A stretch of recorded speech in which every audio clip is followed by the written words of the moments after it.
KPCC general സെക്രട്ടറിയും Kozhikode mayor സ്ഥാനാർത്ഥിയുമായിരുന്ന PM നിയാസിന്റെ തോൽവിയിലെ അന്വേഷണ report പുറത്തുവിടാതെ Congress നേതൃത്വം. മുതിർന്ന നേതാക്കളുടെ ഇടപെടലിന് പുറമെ പ്രാദേശിക നേതൃത്വത്തിന്റെ വീഴ്ചയും തിരിച്ചടിച്ചെന്ന മൊഴികൾ റിപ്പോർട്ടിൽ ഇടം പിടിച്ചതാണ് കോൺഗ്രസിനെ അലട്ടുന്ന പ്രധാന പ്രതിസന്ധി. തദ്ദേശ തെരഞ്ഞെടുപ്പിൽ സംസ്ഥാന കോൺഗ്രസ് നേതൃത്വത്തിന്റെ നിർദ്ദേശത്തോടെ കോഴിക്കോട് കോർപ്പറേഷനിലേക്ക് മേയർ സ്ഥാനാർത്ഥി എന്ന ലേബലിലായിരുന്നു PM നിയാസ് മത്സരിച്ചത്.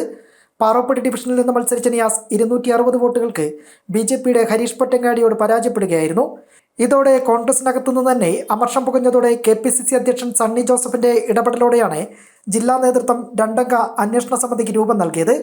എന്നാൽ സമിതിക്ക് മുൻപാകെ പ്രാദേശിക നേതൃത്വത്തിലെ പോരായ്മയെക്കുറിച്ചും ജില്ലയിലെ മുതിർന്ന കോൺഗ്രസ് നേതാവ് KC അബു, മകളും കൗൺസിലറുമായ ശോഭിത എന്നിവരുടെ ഇടപെടൽ സംബന്ധിച്ച മൊഴികളുമടക്കം റിപ്പോർട്ടിൽ ഇടം പിടിച്ചിട്ടുണ്ട്. തെരഞ്ഞെടുപ്പിന് തൊട്ടുമുൻപ് ഡിവിഷനിൽ പരാജയപ്പെടുമെന്ന് PM നിയാസ് പറഞ്ഞതായി DCC അധ്യക്ഷൻ പ്രവീൺകുമാർ നൽകിയ വിവരങ്ങളിൽ വസ്തുതയുണ്ടെന്നും സമിതിക്ക് ബോധ്യപ്പെട്ടിട്ടുണ്ട്. ഈ പശ്ചാത്തലത്തിൽ കൂടിയാണ് 2-അംഗ സമിതിയുടെ അന്വേഷണ റിപ്പോർട്ട് പുറത്തുവിടാൻ നേതൃത്വം മടി കാണിക്കുന്നത്. ഈ മാസം 26-ന് റിപ്പോർട്ട് കൈമാറാനായിരുന്നു KPCC നിർവാഹക സമിതി അംഗം Nanu master, DCC general secretary TK Rajendran എന്നിവരടങ്ങിയ സമിതിക്ക് നൽകിയിരുന്ന നിർദ്ദേശം.